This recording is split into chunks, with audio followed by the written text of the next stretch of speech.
Chapter 6, Mishnah 7. A lender who takes security for a loan is considered a paid shomer for it. Thus, if it is lost or stolen, he must pay the borrower its value. If the security is worth the same amount as the loan is considered paid up. If it was worth more than the loan, the lender must pay the difference to the borrower. If it is worth less than the loan, the borrower must pay the difference to the lender. The Mishnah discusses these cases in regard to oaths. Someone lends a person money on security and the security was lost or stolen, and they now disagree about how much the security was worth.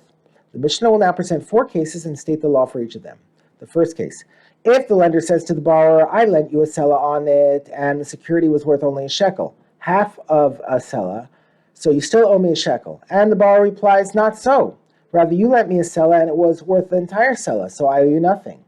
The borrower is not obligated to swear an oath that it was worth the full selah because he denies owing the lender anything. The second case, if the lender says to the borrower, I lent you a selah on it and the security was worth only a shekel, so you still owe me a shekel, which is equal to 2 dinars. And the borrower replies, not so. Rather, you lent me a selah on it and the security was worth 3 dinars. So I now owe you only 1 dinar, not 2. The borrower is obligated to swear on an oath that the security was worth 3 dinars because he admits that he still owes part of the claim.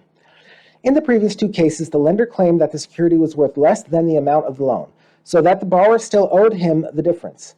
In the next 2 cases, the borrower demands money from the lender, claiming that the security was worth more than the loan, so that he is now owed the difference. The third case, if the borrower said to the lender, you lent me a selah on it and the security was worth 2 selahs, so now you owe me the extra selah, and the lender replies, not so. Rather, I lent you a selah on it and it was worth only a selah, so I owe you nothing. The lender is not obligated to swear that the security was worth only a selah because he denies owing anything. The fourth case, if the borrower said to the lender, you lent me a selah on it and the security was worth 2 selahs, so now you owe me the extra selah, 4 dinars. And the lender replies, not so. Rather, I lent you a selah on it and the security was worth 5 dinars. So I now owe you 1 dinar, not 4. The lender is obligated to swear that the security was worth 5 dinars because he admits to owing part of the claim. The Mishnah now returns to the second case, where the borrower must swear that the security was worth 3 dinars, and not just 2 as the lender claims.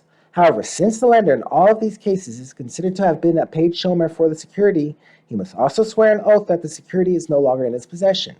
The Mishnah teaches the order in which the borrower and lender swear these oaths. Who swears first?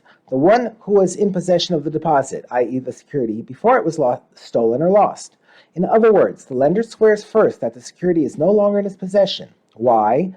Otherwise, this one, the borrower, might swear that the security was worth the higher amount, without having carefully assessed its value. And the other one, the lender, will then bring out the deposit and show that it was worth less than the borrower claimed.